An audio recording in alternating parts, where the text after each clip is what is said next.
Okay, let's have some fun here. Okay, question 1. What's the real reason sommeliers make you taste the wine before pouring the whole glass? Is it A, to check if the wine is corked or flawed, B, to silently judge your facial expression, or C, to give you time to remember where you parked? I mean, truthfully, it's A. You want to see if it's corked and if you hate it. I mean, like, if somebody bought a bottle and so they hated it, which I would be looking at them for maybe some facial cues, but trying not to judge.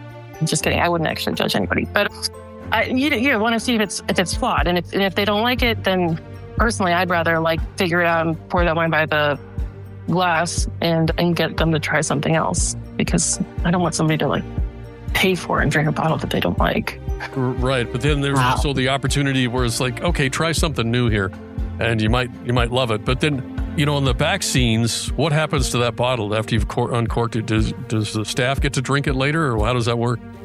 I mean, I think that's a great way to use that. If somebody sends it back and it's not faulty, then have your staff taste it and they know how to sell it. Why not? And then sell a couple glasses, by the glass as a special, and there you go. Everybody's happy. Question 2. What does it actually mean when someone says a wine has good legs? A, it indicates the alcohol or sugar content. B, it means the wine is expensive. Or C, it qualified for the Boston Marathon. It should have qualified for the Boston Marathon. It has to do with the amount of sugar and alcohol in the wine. It is, I actually mentioned this in the back of the book. I have a cheat sheets, and that's something I would say you don't really need to say anymore, although my dad loved to say it. It's a very old school kind of way of talking about wine, and I think you think, wine has good legs. It means that it's high quality and expensive, but I think it's just a way to have a wink and a nod about, hey, the wine has good legs. You don't really need to say it. Did you ever have the conversation with Dad and go, Dad, let me set you straight here? Yeah, I mean, definitely when I started to actually work in wine and know about it, I was like, why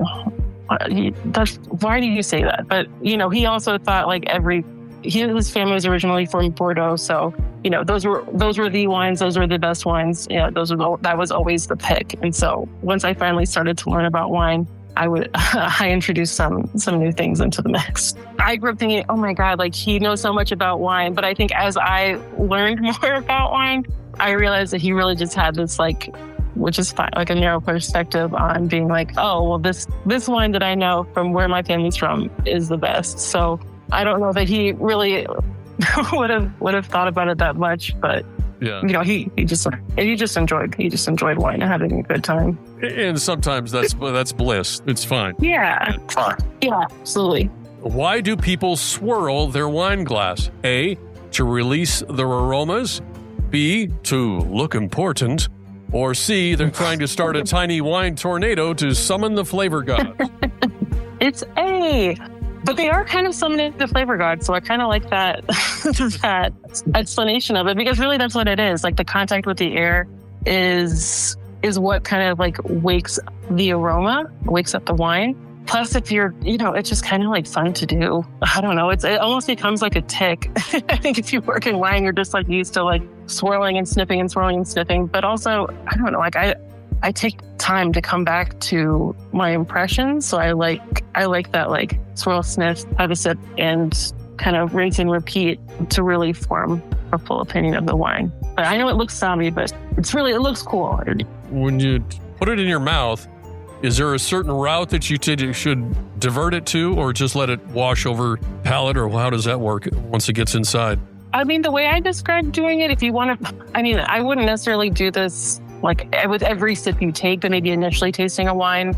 If you're at a wine tasting or if you're tasting a bottle, you kind of want to take a little bit of air as if you're sipping on a mini cocktail straw, just a tiny little bit. You don't have to go crazy with it. You're not gargling, mouthwash. But yeah, that aeration helps. You kind of want it to touch all different points of your palate because you taste different things in different places. You don't need to be too fancy about it. Well, exactly. I was talking with my brother about that yesterday, and he was telling me that you don't want to flood your mouth. You just want to take a small sip. Yeah. And I was thinking, I do that anyway, just because I don't want my teeth stained. That's a whole different thing. Number 4, What's the deal with smelling the cork? A, it can hint at whether the wine is spoiled, or B, it's mostly theater. The pour tells you more. Or C, the cork legally cannot be seated at the table until it's been formally introduced. My opinion is B, it's mostly theater. A cork is going to smell like cork. If you want to smell, if your wine is corked, smell the wine in the glass, take a whiff from like the open bottle. But that was actually something I learned at Taro. I was just like, of course the cork is going to smell like cork. I mean, you can smell if it's tainted, but I think it should be you're smelling the actual wine itself for that flaw.